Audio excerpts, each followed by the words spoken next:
Urinary incontinence is the involuntary loss of bladder control. It can be very embarrassing for the sufferer.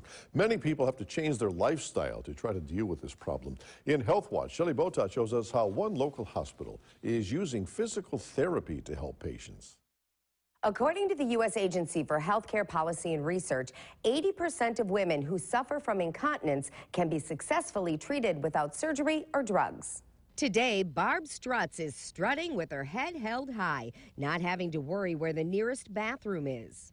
It's mind control and muscle control. Barb suffered with urinary incontinence for years. I just got tired of having to run every time we walk into a store. And it was embarrassing when she couldn't make it. It would be like, oh no, really?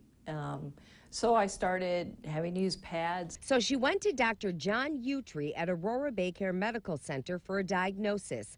Dr. Utri is fellowship trained and is the first urogynecologist practicing in Northeast Wisconsin. So I had to have surgery.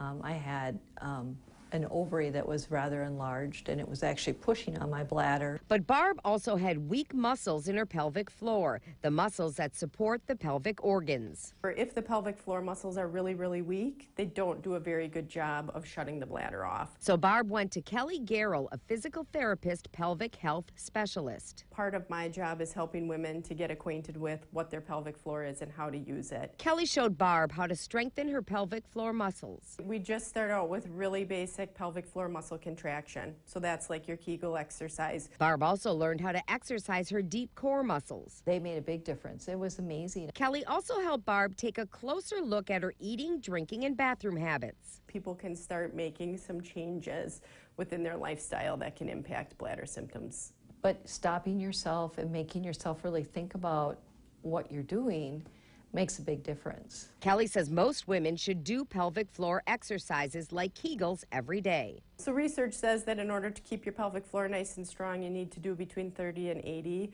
muscle contractions per day. Kelly usually sees patients for 4 to 6 visits. Barb only went to 3 and is still doing her exercises. I've found marketed improvement on it.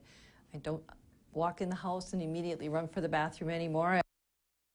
Weak pelvic floor muscles can be caused by childbirth, menopause, or just aging. Some women do benefit from surgery or drugs. To learn more, you can call Aurora BayCare or email healthwatch@aurorabaycare.com. And that's your Health Watch. I'm Shelley Botat, Local 5 News.